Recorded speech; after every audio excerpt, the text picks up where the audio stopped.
we will see how to prove the differentiation of sine x is equal to cosine x. We need to use the first principles for that. When we use the first principles, you can use the right hand differentiability or the left hand differentiability. If we go ahead and use the right hand differentiability, this is the equation d plus at x equals x, this is equal to limit as delta x approaches to 0. On the numerator, we are going to have f of x plus delta x minus f of x, and that's all divided by delta x. We need to define a function f of x in order to use that right hand differentiability. Always that f of x is the given function itself to be differentiated. Therefore, our f of x should be sine x for this problem. That means our f of x plus delta x should be equal to sine x plus delta x. Let's go ahead and substitute those two things on the right hand differentiability equation. Then I have limit as delta x approaches to 0. On the numerator, the first term is going to be sine x plus delta x, that minus f of x is equal to sine x. On the denominator, we have a delta x term. The direct substitution will not work for this problem, because if you put delta x equal to 0, on the numerator, this is going to be a sine x term, that minus sine x is equal to 0. That has to be divided by a delta x, which is once again equal to 0. So it's a 0 divided by 0 situation. Therefore, the direct substitution does not work, which means we have to simplify this problem before substituting delta x equals 0. To simplify this numerator, you are going to need a trig identity. The trig identity we need is sine A minus sine B. Sine A minus sine B is equal to 2 cosine A plus B over 2 times sine A minus B over 2. Using that trig identity, the right hand side of this limit problem can be easily simplified. This is equal to limit as delta x approaches to 0.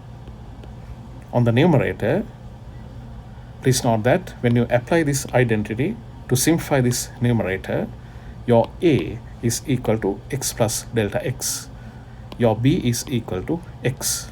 When I use that, the numerator becomes 2 times cosine A plus B over 2, which means x plus delta x plus x divided by 2. X plus delta x plus x divided by 2, that times sine A minus B over 2, which means x plus delta x minus x over 2. In the bottom, I have a delta x term. This is equal to limit as delta x approaches to 0. On the numerator, I have a 2 cosine. This term is actually x plus delta x plus x over 2, means 2x plus delta x over 2. 2x plus delta x over 2. That times sine, we have x minus x will be simplified, and it will be just a delta x on the numerator of that sine term. It will be therefore just sine delta x over 2. In the bottom, I have a delta x term. Can I now go ahead and do the direct substitution? Of course, this first term is not problematic, but unfortunately with the multiplication by sine delta x over 2, if delta x is equal to 0, that term is going to be equal to 0, and the denominator is also equal to 0. Therefore, we cannot do the direct substitution. However, we have a nice theorem from limits for these kinds of situations. Remember, if you have limit as u approaches to 0, sine u divided by u, this is equal to 1. In fact, when we learned that theorem, we had it in terms of x, but I don't want to use x's because we already have x's in this problem. Therefore, I didn't use x's, and I wrote down that theorem using a u. We said we need to have a sine u divided by u, and that same u has to go to 0. In that case, this limit is going to be equal to 1. Now I have a sine delta x over 2 term right here. In the bottom, I have only a delta x term. But I know in this theorem, these three places must have the exact same figure, and that figure should go to 0. Therefore, I need to do some modifications and convert this delta x in the denominator into a delta x over 2 term, which is not very difficult because I can easily divide both top and bottom by a 2. When I do that, this becomes limit as delta x approaches to 0. On the numerator, this 2 will be simplified with the 2 right there. On the numerator, therefore, I only have cosine 2x plus delta x divided by 2 times sine delta x over 2. In the bottom, I have a delta x over 2 term.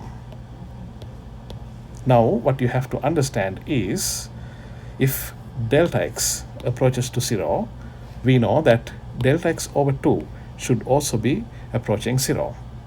Now, in these three places, this is a sine delta x over 2, and right here we have a delta x over 2, and this limit delta x over 2 approaches to 0. Now we have fulfilled all the requirements to apply the theorem right here. Therefore, this part of this limit problem should be equal to 1. That means I can do the direct substitution of delta x equals 0 for this remaining term right here. When I do that, this is going to be equal to cosine, when delta x is equal to 0, that term is gone, cosine 2x divided by 2, which simplifies to become cosine x. So that's the complete proof of the differentiation of sine x with respect to x, and we get cosine x as the answer.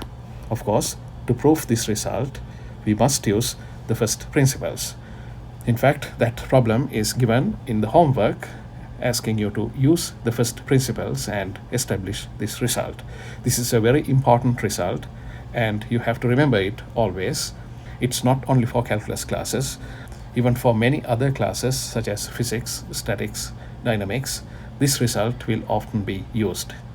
All right, I hope you understood it. If you have any questions, please feel free to let me know. Thanks.